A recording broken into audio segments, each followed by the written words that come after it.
কবিতাৰ শিৰোনাম আইৰ সমান হব কোন, নৈৰ সমান বব কোন। পাঠ কৰিছো মই পৱন কলিতা। আই তুমি মোৰ প্ৰভাতী প্ৰকাশ, উদিত ৰেঙনিৰ হেঙুল আভাস। তোমাৰ গৰ্ভতে অংকুৰিত আশাৰ সঞ্চাৰিত বীজ। তোমাৰ সুকোমল কুলাৰ পৰশত দুচকুত মোৰ জিলিকি উঠে পৃথিৱীৰ মিচিকনি। তোমাৰ আপ্লুত স্নেহৰ আচলত ধৰি উমলে মোৰ শৈশৱৰ যুক্তাক্ষৰ। তোমাৰ সাহস বুকুত বান্ধি জ্বলি উঠে মোৰ হৃদয়ত প্ৰজ্ঞাৰ শলিতা।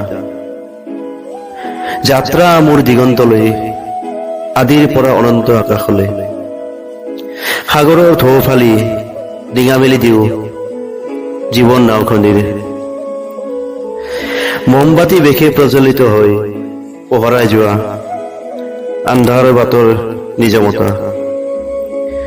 ত্যাগ কষ্টৰ নিশব্দ কবিতা তুমি, গজি উঠা বিষাদৰ দুবৰি বুকুত কঢ়িয়াই। জীৱন যাত্ৰাৰ তৃষ্ণা নিবাৰণ মোৰ তোমাৰ ত্যাগৰ পিয়াহৰ পানী টুপিৰ সম্বলত। সোণাৰুৰ হাঁহিৰে ঢাকি থোৱা তুমি বিষাদৰ তলসৰা চোতালখন। সূৰ্যৰ সৈতে খোৱা পাতি ত্যাগী লঙৰি থাপৰি দৈনন্দিন কাৰ্যসূচীৰ পাতনি ইটো সিটো যেন বহুতো। তপত খাদ্যৰ থাল আমাৰ তৃপ্তিৰ এসাঁজ, সদশেষত চেঁচা খাদ্যৰ থাল তোমাৰ একেই তৃপ্তি তোমাৰ আমাৰ মুখলৈ চাই। দিনটোৰ কাৰ্যসূচীৰ সামৰণিৰ শেষত গজি উঠে সমনীয়াৰ আশ্বাস।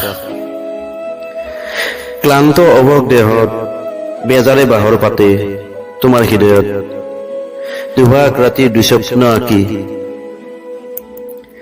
শীতানৰ গাৰুটো তিতি উঠে বিৰহৰ বিকট চিঞৰৰ অট্টহাস্যত। নিৰাশাৰ বেৰবোৰে যেন বেৰি ধৰে তোমাক, যেন উপহাস কৰি যায় তেনে সৰল জীৱনটিক। তথাপি তুমি আশাবাদী ভৱিষ্যতৰ সপোন গুঠি। তুমি আই বৈ থকা অবিৰাম মমতাৰ নিৰৱচ্ছিন্ন বুৱতী নৈ হৈ মোৰ প্ৰতি উশাহত উটি আহে স্বীকৃতিৰ পংক্তিয়ে ফাঁকি বতাহৰ শীতানত। আইৰ সমান হব কোন, নৈৰ সমান বব কোন। ধন্যবাদ।